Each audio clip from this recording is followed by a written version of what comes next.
you write, for example, this by hand, this is by computer or typewriting, it's okay. If you write by your hand, for example, mentha,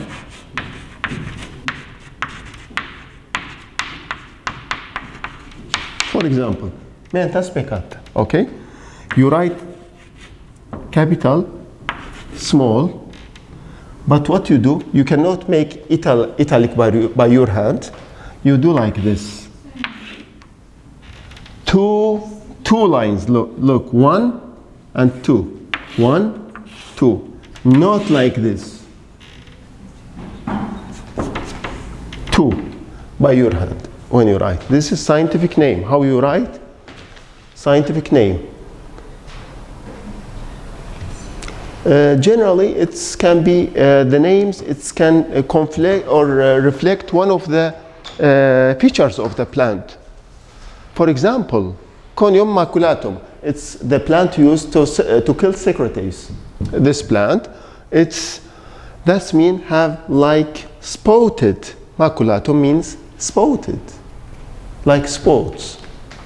This is the plant. It's so toxic plant. Yes. And these names in our day, it's used or it's organized by International Code of Botanical Nomenclature. There are international community that give the plants their name. It's called ICBN, International Code of Botanical Nomenclature. This is the site. For example, if you want to get through, I think I should close this. It's get a little bit cold. Okay. Hope this will not get down. This IAPT, International Association for Plant Taxonomy, you can get the most the most updated issue of the plants. Here you can find this in this site. You cannot use other site. This is the most official site used for plant names. Like this, for example, sorry, kingdom, division, class, order, family. But the important for me is here, family and genus and species. We talk about this. Generally, this names is updated every 6 years. Sometimes some plants moved from one group, one family to another family, one genus to another genus. It can be moved. The places, why? Because the scientists sometimes discovered some new features, some new things in this plant that it's not belonging to this group, it should be to another group. It's updated every 6 years. I will show you, for example. The last thing, it was at China, at 2017 and 18. It's called the Shenzhen Code. And this is published by book, which is the last names of plants, 2018 at China. Shenzhen Code. Look, this is all the conferences or meetings each 6 years, for example. Look, at Shenzhen, before it was at Melbourne, then before it Vienna, and so on, like this. Every 6 years, they're doing a conference or meeting and put the last updates of the plant names. We talk about this, we talk about, look, before Carl Linnaeus do this system, it was so long names and so complex names, therefore now it's so simple. Like Oryza sativa, the rice, Oryza sativa is, by the way, sometimes you see these things, it's not italic, L dot or lin dot. This is used for the person who first described the plant. That means Oryza sativa first described by Linnaeus, first described by Linnaeus. Let me ask you, what features can be used in genus and species name? When we put name for genus or species, what we can use? Sometimes mythology can be used. For example, Sinara, it's Sinara scolimus. This is plant. This is plant. We are using at the dishes at Turkey to eat this part, not these leaves. Inside, they are doing dolma, for example. It came from Zeus. Yes, that you know, from mythology, Zeus thought that the girl that he loved, she do bad thing, and she turned it to a plant. Sometimes from trade, for example, Ponica granatum, it's nar. This, it came from Phoenicia. Phoenicia, this on Mediterranean, the peoples that working on the trade. The plant get name from the trade, tijaret, for example. Some plants get from the like lavandula, from everyday actions like bathing, get bath. Yes, from using at bath or at shower. Sometimes from places, for example, colchicum that is used for colchicine from Georgia, which is located on Black Sea. It's the name of region. Sometimes it's come from the external view. This plant, Glycyrrhiza glabra, for example. Glycy, that means sweet, okay? And rhiza, that means rhizome. This is sweet roots. Therefore, the plant name is Glycyrrhiza glabra. Sometimes it's from the other language. For example, the coffee we are drinking, it's Coffea arabica. From Arabic countries, from Yemen, for example. They say it qahwa, coffee, qahwa.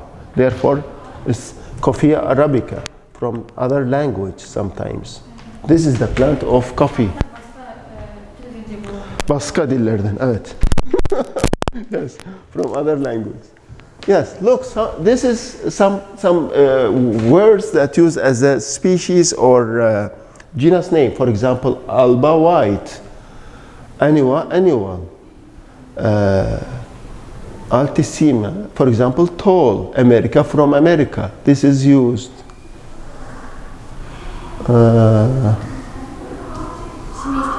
This is the things that you use. For example, azuria, blue. Is some features that use as the names of plants. Bulbifera, for example, that have bulbs, so on. And chinensis, for example, China. And this is densiflora, for too much flowers, for example. Look, this is so important. This is esculenta. That means edible. You can eat these plants. For example, some of them folia giganta, so big. Look, you can see all of this. Grandis big, humidis short, for example. Lanata woolly, like wool. All these is plants. Latifolia, longifolia. That means leaves long. Leotia, yellow. These things. I am searching if there are something deals with Kazakhstan or the name of. And for example, Nana, small. Nocturnal. Yes. Paucifolia. And these things. Look, I will. From China, for example, sinensis for tea, viscosa for sticky, spinosa for spines. Yes. Look, whenever you see vulgaris name, it's mean common in too many places. Herba, that means small plants.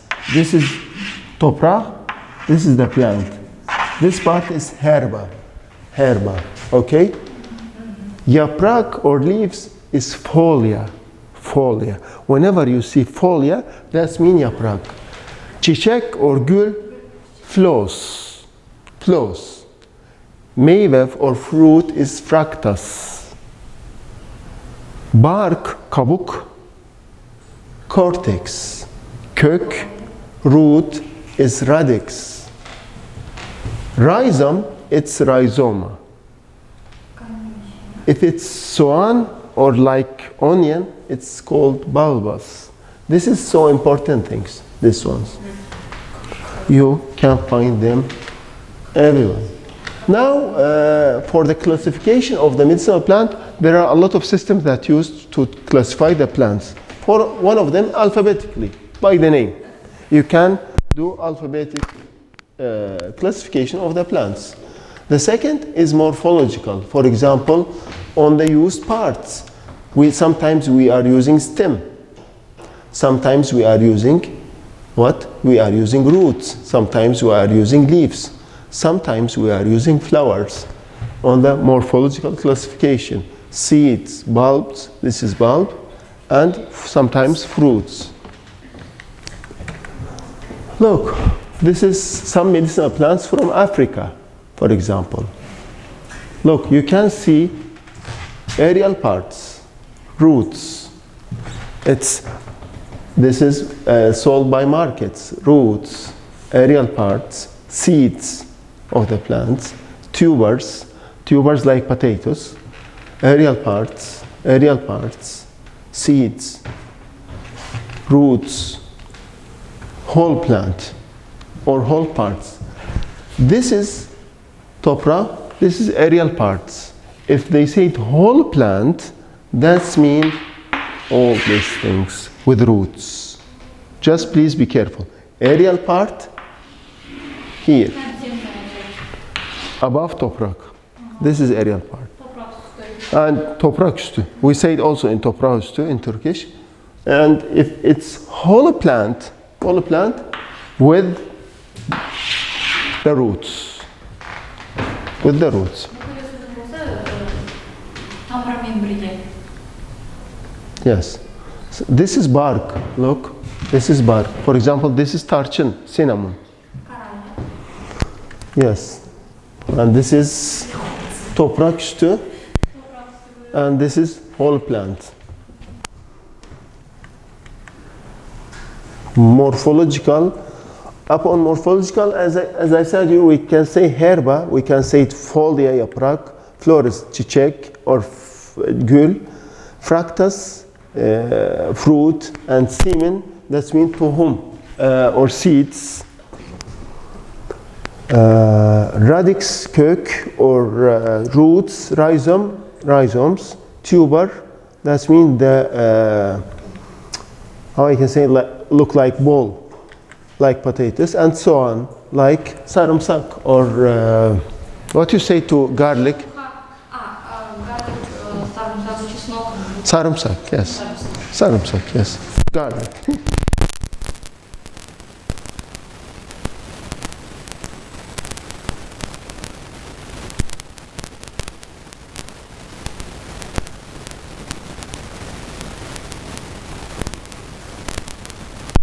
Burnu, that day, for example, rosa, it's belonging to Rosaceae, order Rosales, and so on, from Plantia. We start from here and going downward. Look, this is the voice that used for the, yes. Sometimes we use chemical classification about using the active constituent. As a chemist, I am asking you, what's the main groups of the chemicals that found in plants? The main groups. Yes. You are not knowing in biology and not knowing in chemistry also. What? The main groups, the main group.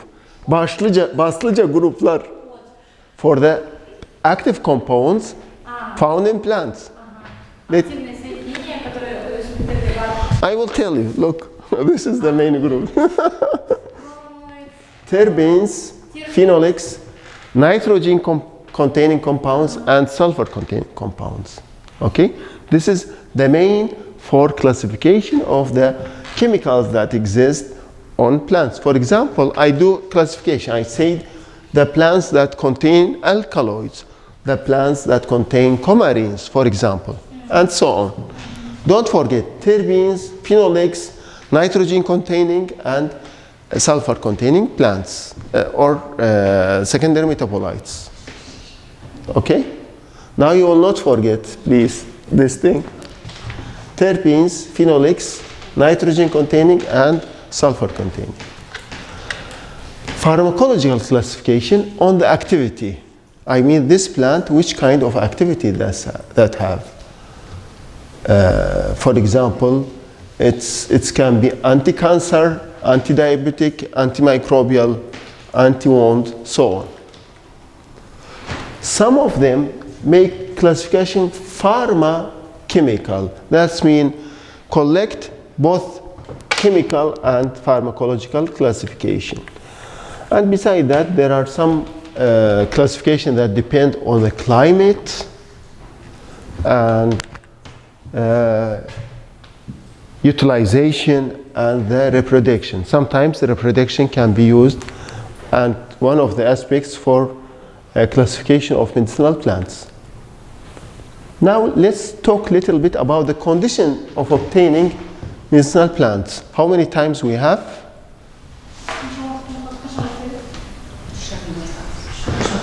I think we have not too much.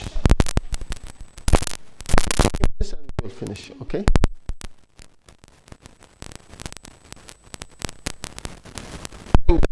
A plant, medicinal plant, good plant. I will talk a little bit about that. For example, when we collect çiçek or gül,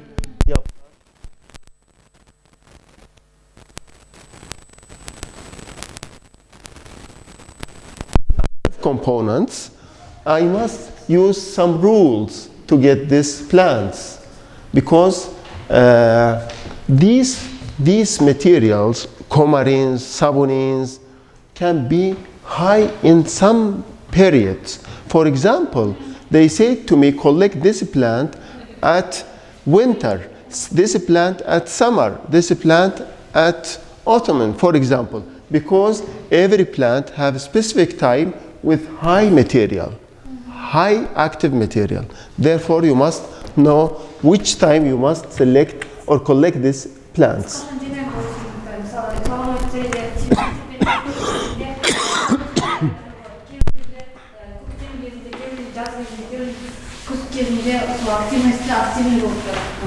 Look, there are two theories explain the diversity of chemicals found in plants. Why plants produce secondary metabolites? Why plants? Look, there are two theories. One, chemicals for survival, to defend themselves, like they have weapons to hurt others, to kill others that come near them, for example. And the second, it's accidental, by randomly. Look, let's look to this. Protection against to eating by others, by herbivores, like chemicals, and decan, to hurt the others, to not come near the plants. The other things, allelopathy. Some plants produce toxic to kill other plants. For example, this plant is here, okay? They have not too much water and not too much sun, okay? They produce some materials, some compounds to kill other plants to get more sun and more water, okay? This is called allelopathy.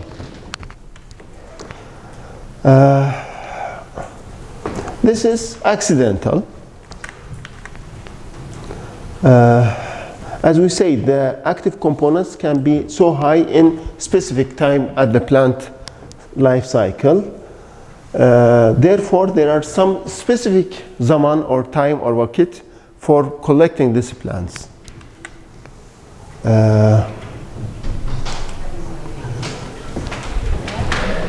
Okay. And to get this plant materials in the best way, you should have some times to drying these plants.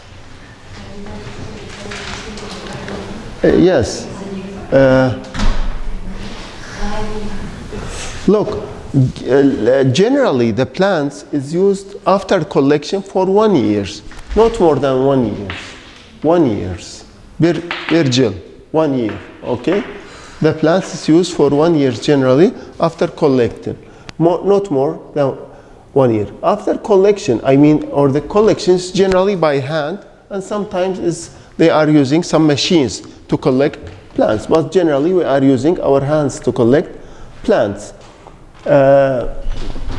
Therefore, to get more active substances in these plants, the collection type and time, it's so important to get more bioactive materials.